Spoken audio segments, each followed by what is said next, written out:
Kauai may be the first island in the state and second community in the USA to never buy gas again. Well, we'll still use gas, but this gas is hydrogen. Hydrogen is made from water, more than enough to power our island many times over.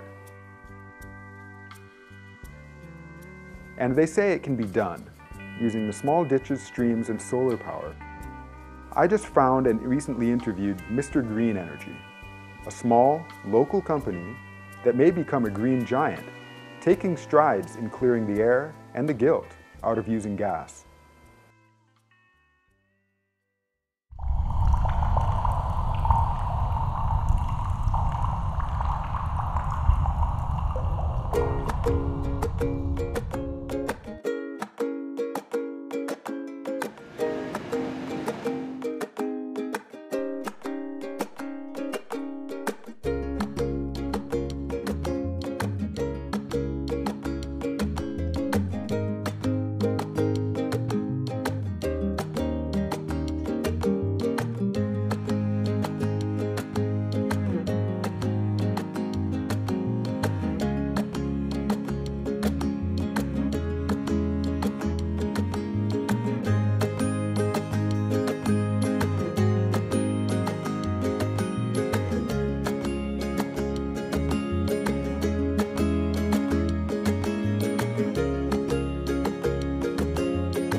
This is a new company on Kauai, and we're going to be getting all of our vehicles off of gasoline, if you can believe it, and running on something natural and clean as the water you hear in the background.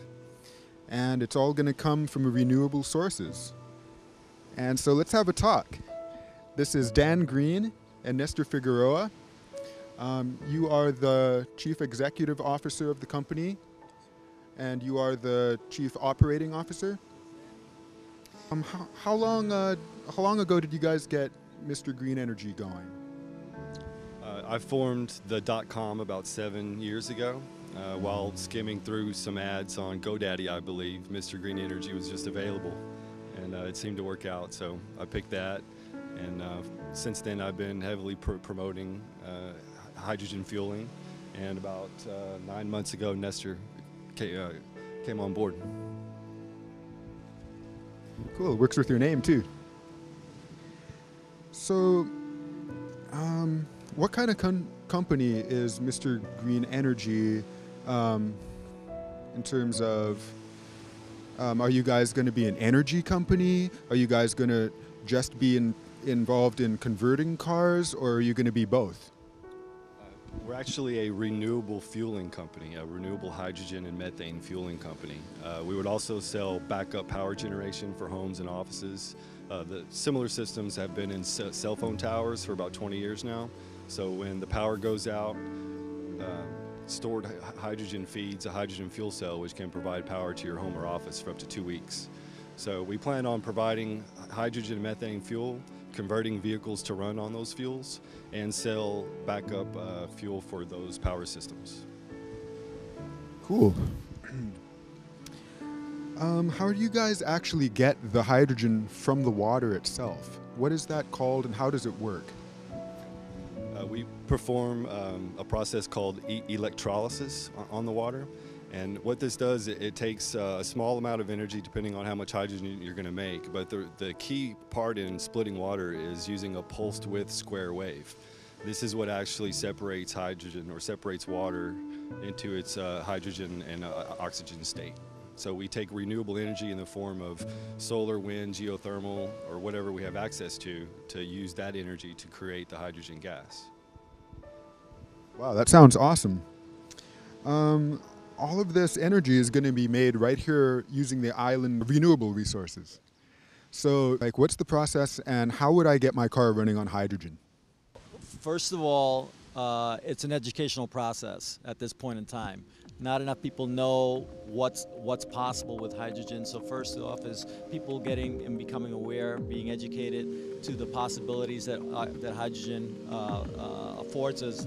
as a as a transportation fuel. So once people know that and have that knowledge, then it's a question of commitment. How willing they are to commit themselves and the community that they live in to use those kind of fuels, rather than be at the mercy of the petroleum and gasoline prices that are skyrocketing and continue to go up and will continue to go up. I mean, there's no question about it. And those are also limited resources, whereas hydrogen is bountiful. It's everywhere. And, there's no end to our being able to use that as a not only as a transportation fuel, but as a source of energy altogether, long term in our homes as well. So it's just a matter of education, commitment, and people, pushing either whatever legislation needs to get passed in the given community that they live in to start to use that as a transportation fuel, and then obviously the investment in capital to make that a reality. So what do you guys have planned next for Mr. Green Energy, transforming Kauai from gas to going green? You guys are going to need infrastructure. You're going to have a little bit of the backup resources, maybe KIUC. What is it going to be in terms of developing from your standpoint? What is the company going to be looking towards building on our island? I think the first project that I'm really excited about would be transforming our local sewage treatment plants into fueling stations. Currently, their wastewater is being injected into either an injection well or released offshore, which is harming our ocean's reef. The nitrogen content causes an algae bloom, and that just starves everything. So that I think would be the most beneficial way to implement the technology. So hopefully we'll start there, and then existing gas stations around the island can be equipped with one hydrogen fueling pump and a solar array on top to make it all happen. That sounds amazing. So tell me about this sewage to fuel project. Do you actually get the sewage to come clean by transforming it into fuel? That's correct. A byproduct of this technology is purified water on the back end instead of wastewater that's harmful to our environments. We could also create ammonia, nitrogen, oxygen, of course hydrogen and methane as a result of this technology. And there's also state funds to pay for all this. We just need some cooperation from some local government, and we can get going. So you guys would be doing both backup home generators and cars, basically, those two things. Okay. Just want to say a little bit about that because, there's a whole question. Everybody's always asking about hydrogen, the whole question of the chicken and the egg and which one comes first. Yeah, there is currently no hydrogen infrastructure here on Kauai, or in Hawaii. There's several different efforts taking place, and in Oahu, GM, along with a couple other players in Oahu, is making a commitment to have 15 hydrogen fueling stations throughout that island. So one of the things that's important is that one thing is to have cars that are produced, that are manufactured to run on hydrogen, but there's also the possibility of using existing automobiles, existing cars, and converting them over to hydrogen as a transportation fuel. So that's part of the formula, is how can we bring along all the existing vehicles on this island to a much a cheaper and also more efficient fuel, which hydrogen is in comparison to gasoline or diesel or even biodiesel at that point. Well, we don't know, but somewhere you would. Yeah, well, right now, currently in Southern California, they're selling hydrogen gas at $2.38 a kilogram, and that's the same as a gallon of gas. So here on Hawaii, we anticipate selling hydrogen for around $3 per kilogram, and that 1 kilogram of hydrogen will take you 1 times further than a gallon of gasoline, by the way. There's more power for, more bang for your buck, if you will.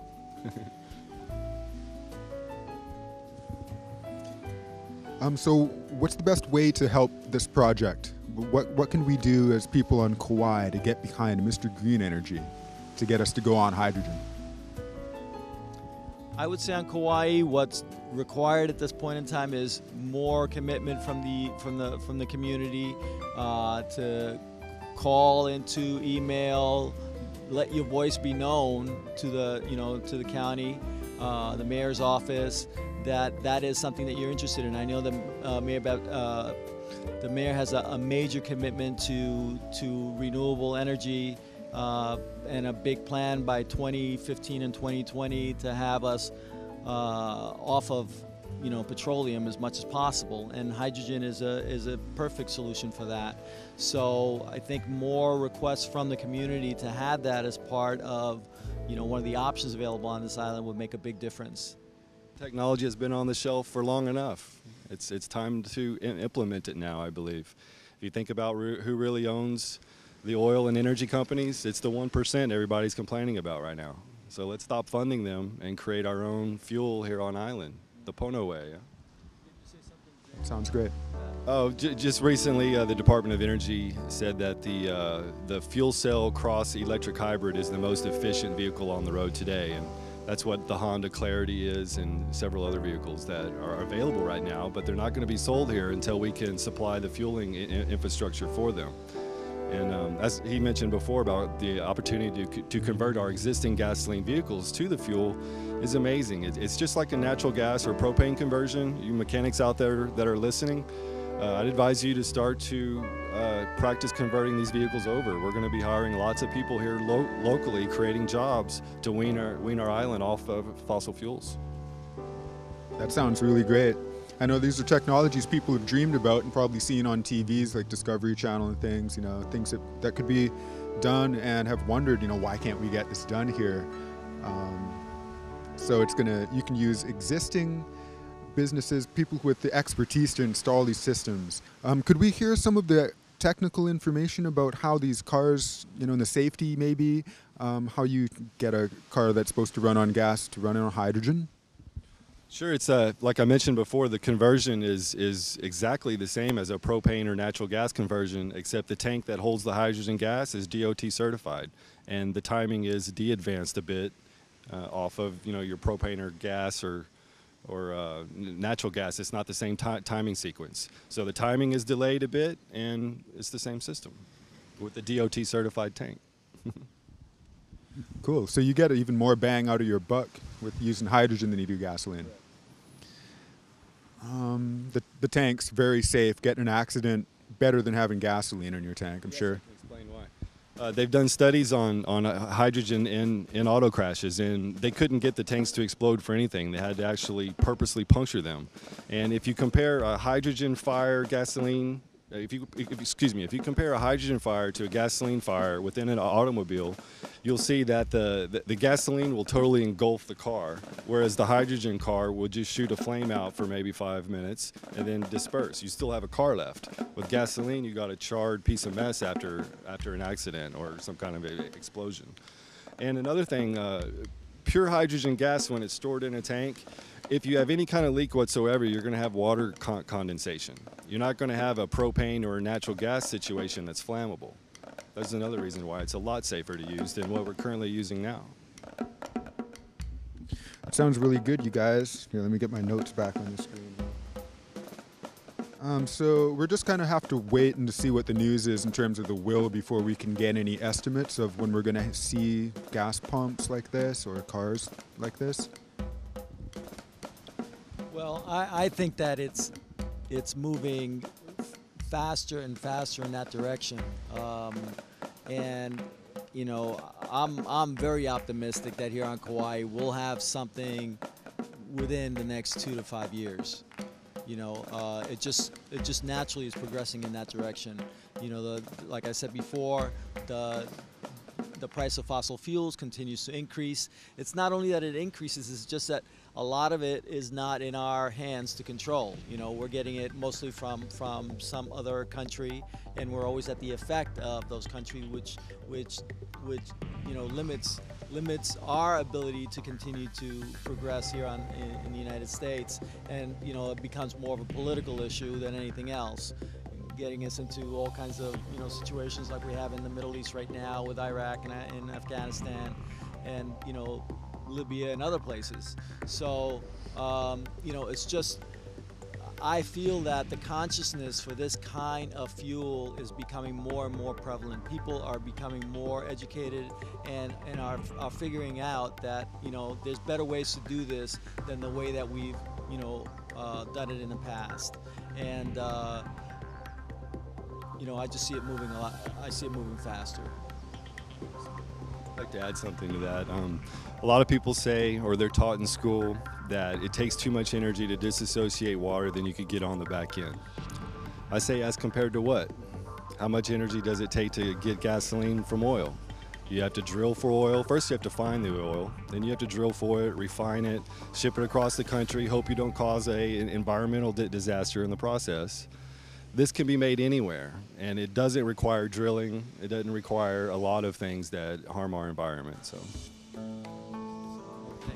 And with the kind of technology that we're using in tropical areas like this in Hawaii, the water can just be pulled right out of the atmosphere because, you know, the humidity that we have in these islands, and so, you know, it's just a cleaner process all the way around and a far more efficient process.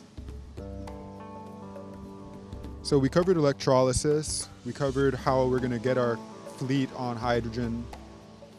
The political will required, the social education, just the education of the public is just the next. The more media exposure we have about this subject, the better it's going to be overall in terms of moving this faster. The more people that know about it, the more people that can, you know, that want this kind of a change, and it becomes more and more accessible to everybody in terms of, you know, how easy the process can be. I think it'll make a huge difference in terms of moving this faster and faster.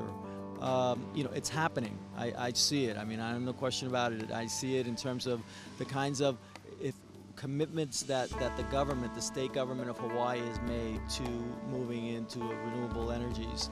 And major projects going on in Oahu. There's a $50 million bond that's available for any type of hydrogen type initiative in Hawaii. So a lot of the right things are happening. You know, it's just a matter of getting more and more exposure so that more and more people know about it. You know, look at the county bus system. I mean, that whole thing could be converted over to hydrogen and be a far more efficient type of situation. And that's just, you know, one little thing that can happen at the level of the county to make the whole entire fleet, all the police cars, the fire trucks, you know, it's like every county fleet vehicle can be converted over to hydrogen. And Kauai specifically is such a small island, you know, in comparison to other places. We're talking about maybe 65, 70,000 people living on this small island. It would only take maybe 4 or 5 of these hydrogen fueling stations to handle the needs of the people here on Kauai. So we're not talking about an astronomical investment to make this thing happen. It's very affordable, and, you know, it could be very profitable as well for people who are interested in investing in it. And create a lot of jobs. Yes. So, and investors, how many investors would you need and how much would they typically have to invest? Well, I just had a pretty exciting phone call the other day, so we may not be seeking investment dollars much longer. So the project on Maui is going really well, and it's that sewage treatment facility situation over there that we can turn into a fueling station, and that can be done anywhere. Hawaiian Islands, mainland, all over the world. This should be done, in my opinion. So that's what we hope to do here next, and from there we can implement other technologies that don't involve sewage, you know, because all you need is some sunlight or wind and access to water that's in the air, and we can make a hydrogen fuel. So that's like 2 birds with 1 stone if you do the sewage route, right? Okay. This island, as you mentioned, has a fairly small population, fairly small vehicle fleet on the road. Has there been any other success stories that are like this, and does Kauai make a pretty good model for this to start up? Yeah, There is a Japanese island. The name of it escapes me right now, but they produce 3 times more energy than they consume on the island, with 3 hydroelectric dams that are hidden in the mountain. By the way, you don't even see the facilities. It's pretty amazing. But what they do with all that excess energy is create the island's transportation fuel via electrolysis of water to create hydrogen. Boats, even the rockets they send up into space, are fueled with renewable hydrogen. And by the way, Hawaii has more rainfall, so we have access to that same ability here. Congratulations to Mr. Green Energy for choosing our island to transform for us, and for becoming the heads of this and starting it off. Yeah, I encourage anyone who's interested to look at our website, www.mrgreenenergy.com, and there are other examples there of different things that are happening around the country and other places where this has been successfully implemented. Okay. Thank you, Dan. Thank you, Nestor. Hopefully this is the start of getting our island to go onto hydrogen, getting off of gas. We're going to be one of the first communities, I think, in the country to be off of gasoline, and that's going to make everybody feel good.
This gas is hydrogen. It's as if Kauai was asking us herself to get off oil and use the natural energy she's put on our plate.